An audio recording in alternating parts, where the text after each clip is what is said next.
এই যে আমার ঘাস কাটা যে মেশিন বানাতে চাইছিলাম তার জন্য এই শ্যাফট এটা হচ্ছে মোটরে লাগাতে হবে।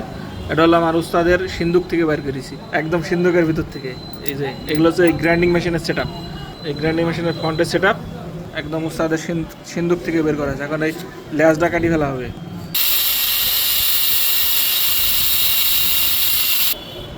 DC 775 মোটর 775, এটা এই শ্যাপ পরিমাপ করা আছে 85 মিলি। এখন আমরা রেজিস্টার নিয়ে আসছি। এটা হচ্ছে সেন্টারে ডিল করা লাগবে, একদম কেন্দ্রে, যার কারণে এটা তো আমরা ড্রিল মেশিনে কেন্দ্রে ডিল করতে পারবো না। এজন্য আমরা লেদের চকে বাঁধবো, এটা চকে বেঁধে তারপরে ডিল করবো। এখন এটা নিউট্রাল করা হচ্ছে, এখন সেন্টার করা হচ্ছে ডিলের জন্য। সেন্টারে চিত্র করা হবে। এর ভিতরে ক্লাসের তার দেবো মোটরসাইকেলে, অথবা দিয়ে নরম ঘাস যেগুলোর ভিতরে কাঠযুক্ত না সেগুলো দিয়ে কাটতে পারবো। আর কাঠযুক্ত গাছ কাটার জন্য এখানে একটা ডিস্ক লাগাবো, ডিস্ক লাগিয়ে তারপর এরকম শস্য করে ঘুরবে আর কাটবে। ইনশাল্লাহ কালকের ভিতরে শেষ করবো।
বাস কাজ শেষ।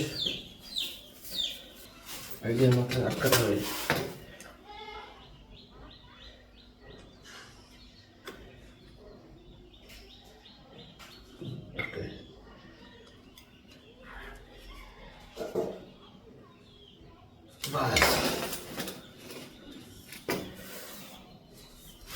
এই মিনিটই ঘুরবে, এটিতে আগাছা পরিষ্কার হবে। কীভাবে হবে?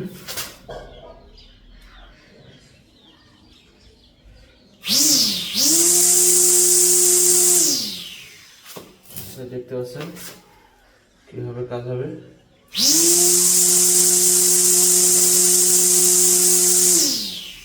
আগাছা পরিষ্কার করার মেশিন বানাইছি, একদম সেই। এই ধান সুইচ দেবো, দেখতে পাচ্ছেন একদম ক্লিন হয়ে গেছে। ঘাস কেটে একদম সাফা দিয়েছি।